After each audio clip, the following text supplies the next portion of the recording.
വൈദ്യരുടെ പൊടിക്കൈയെ ചെറുകഥ അടുത്ത് ഒരു വൈദ്യർ താമസിച്ചിരുന്നു. അദ്ദേഹത്തിന്റെ ചികിത്സാ രീതികൾ അത്ഭുതകരമായിരുന്നു. അദ്ദേഹത്തിന്റെ അടുത്തേക്കായിരുന്നു അവിടെയുള്ളവർ എല്ലാവരും രോഗശാന്തിക്കായി പോയിക്കൊണ്ടിരുന്നത്. ഒരിക്കൽ ഏകദേശം 12 വയസ്സുള്ളൊരു പെൺകുട്ടി ചെവിയിൽ വേദനയും അസ്വസ്ഥതയും കൊണ്ട് കരഞ്ഞുകൊണ്ട് അമ്മ ജോലി കഴിഞ്ഞു വീട്ടിലെത്തുവാൻ കാത്തിരുന്നു. അമ്മ വന്നു കണ്ടിട്ട് ചെവിയിൽ ചെറിയ ചൂടിൽ ഒരു സ്പൂൺ എണ്ണ ഒഴിച്ചു നോക്കി. എന്നിട്ടും കുറവൊന്നും ഇല്ലെന്ന് കണ്ടപ്പോൾ ഇനി എന്ത് ചെയ്യുമെന്ന് ആലോചിച്ചപ്പോൾ വൈദ്യരുടെ ഓർമ്മ വന്നു. പിന്നെ ഒന്നും നോക്കിയില്ല. മോളെയും കൊണ്ട് വൈദ്യരുടെ അടുത്തെത്തി കാര്യങ്ങൾ പറഞ്ഞപ്പോൾ ചെവിയിൽ മരുന്ന് ഒഴിച്ചു കൊടുത്തു കുറവില്ലെങ്കിൽ ഒരു നെയ്യപ്പം ചുട്ടുകൊണ്ട് വരണമെന്ന് ഉപദേശിച്ചു. ഓണത്തിനിടക്കണോ പുട്ട് കച്ചവടം എന്ന് കരുതികൊണ്ട് അമ്മയും മകളും വീട്ടിലേക്ക് തിരിച്ചുപോയി. അന്ന് രാത്രിയിലും കുട്ടിക്ക് വേദനക്ക് ഒരു കുറവും തോന്നിയില്ല. അങ്ങനെ പിറ്റേ ദിവസം രാവിലെ തന്നെ നെയ്യപ്പം ചുട്ടു.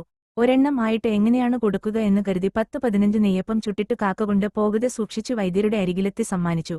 എന്നിട്ട് വൈദ്യരോട് പറഞ്ഞു, താങ്കൾ പറഞ്ഞ നെയ്യപ്പം ഉണ്ടാക്കി കൊണ്ടുവന്നിട്ടുണ്ട്, ഇനിയെങ്കിലും എന്റെ മോളുടെ ചെവി വേദന മാറ്റിത്തരണം.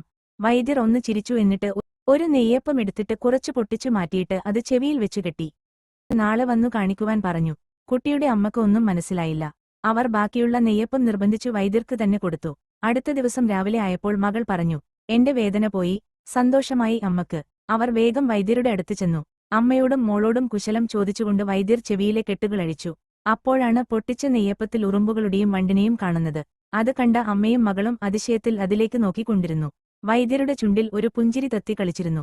അമ്മയും മകളും സന്തോഷത്തോടെ വൈദ്യരോട് യാത്ര പറഞ്ഞിറങ്ങി. വൈദ്യരുടെ ഖ്യാതി ഗ്രാമങ്ങളിൽ നിന്നു പട്ടണത്തിലേക്ക് ഉയർന്നു. ലൈക്ക് ആൻഡ് സബ്സ്ക്രൈബ് ചെയ്യാൻ മറക്കല്ലേ. അയ്യപ്പൻ്റെ അമ്മ നെയ്യപ്പൻ ചുട്ട് കാക്കക്കൊത്തി കടലിലിട്ടു. മുങ്ങ പിള്ളേർ മുങ്ങിയെടുത്തു, തട്ട പിള്ളേർ തട്ടിയെടുത്തു. അയ്യപ്പൻ്റെ അമ്മ നെയ്യപ്പൻ ചുട്ടു.